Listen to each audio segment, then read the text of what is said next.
अस्सलाम वालेकुम।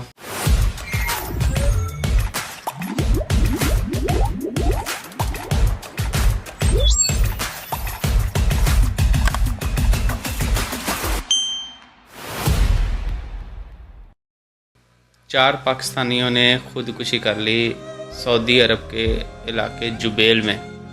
ये एक इंडस्ट्रियल इलाका है। यहाँ पर फैक्ट्रियाँ मतलब कंपनियाँ, बहुत सारी कंस्ट्रक्शंस, ऑयल रिफाइनरी, बहुत सारी कंपनियाँ यहाँ पर काम करती हैं। समझ लीजिए इंडस्ट्रियल हब है।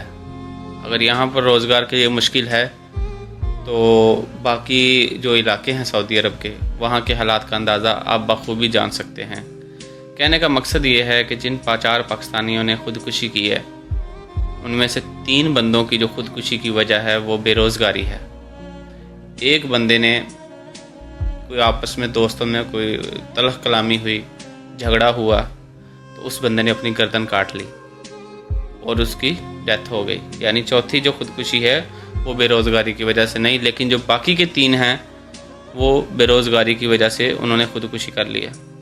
तो प्यारे भाई, कहने का मकसद सिर्फ़ इतना है कि जो लोग परदेश में होते हैं वो इतनी ज़्यादा आसानियों में नहीं होते हैं, ठीक है। वो आप लोगों से ज़्यादा यहाँ पर मुश्किलात में होते हैं।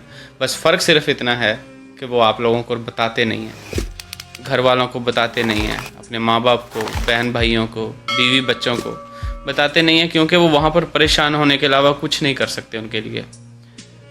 तो प्लीज़ खुदा के लिए उनका साथ दिया करें, वरना फिर एट द एंड उनके पास एक यही रास्ता बचता है। उनके हलाल हराम सोचने की सलाहियत ख़त्म हो जाती है कि ये मौत हराम है या हलाल है।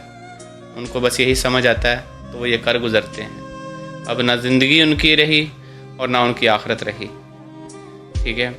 उनको टेंशनें कम से कम दिया करें। लोगों को जो परदेश में रहते हैं उनका साथ दिया करें, उनकी परेशानियों को, उनके जज्बात को समझा करें।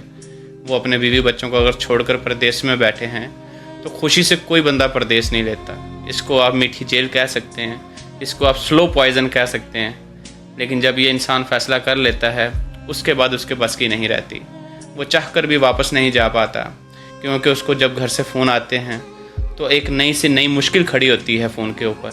कभी बिलों की सूरत में, कभी दूध के बच्चों के दूध के पैसों की सूरत में, कभी घर बनाना है, कभी पेंट करवाना है, कभी छोटे बहन भाइयों की शादियां करनी हैं, कभी बच्चों की फ़ीसें देनी हैं। और पाकिस्तान के हालात आप भी अच्छी तरह जानते हैं और मैं भी अच्छी तरह जानता हूं। तो प्यारे भाई, गुजारिश है आप लोगों से कि जो लोग परदेश में होते हैं प्लीज़ उनको टेंशनें नहीं दें। अगर उनका साथ नहीं बन सकते, उनका साथ नहीं दे सकते, तो उनके लिए मुश्किलात के में इजाफ़ा ना करें। जब भी फ़ोन करें तो पहले पैसे नहीं, पहले हाल अहवाल पूछें। उनको फरमाइशें कम से कम करें।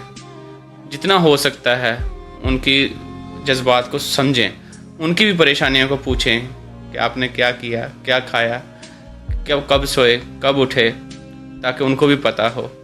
प्लीज़ ख्याल करें अपनों का। अब जो चले गए हैं वो तो वापस नहीं आ सकते, कम से कम जो हैं उनको बचा लीजिए, उनका ख्याल कीजिए। बहुत शुक्रिया जी। अस्सलाम वालेकुम।